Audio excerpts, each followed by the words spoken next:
ఇఫ్తిఖార్ అలీ ఖాన్ పటౌడీ భారత క్రికెట్ చరిత్రలో ఒక ముఖ్యమైన వ్యక్తి. ఇతను ఇంగ్లాండ్ మరియు భారతదేశం రెండింటికి టెస్ట్ క్రికెట్ ఆడాడు. ఆయన కుమారుడు మన్సూర్ అలీ ఖాన్ పటౌడీ భారత్ క్రికెట్ చరిత్రలో అత్యంత ప్రభావవంతమైన కెప్టెన్లలో ఒకరిగా నిలిచారు.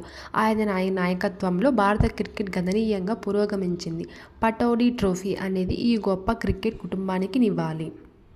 సచిన్ టెండూల్కర్ మరియు జేమ్స్ ఆండర్సన్ ఇద్దరూ వారి వారి దేశాల తరపున టెస్ట్ క్రికెట్లో అత్యంత గొప్ప ఆటగాళ్లు.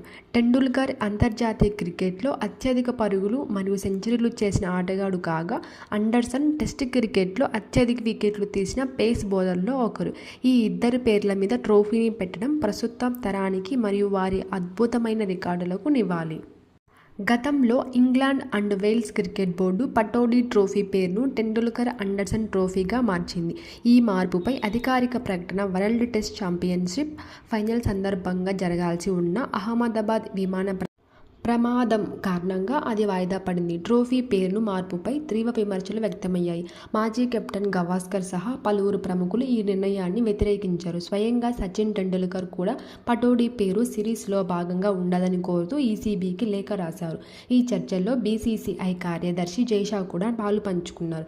బీసీసీఐ వర్గాల ప్రకారం ఈ చర్చల ఫలితంగానే ఈసీబీ విజేత కెప్టెన్కు పటౌడీ మెడల్ను బహూకరించాలని నిర్ణయించింది. Thank you. జై హింద్.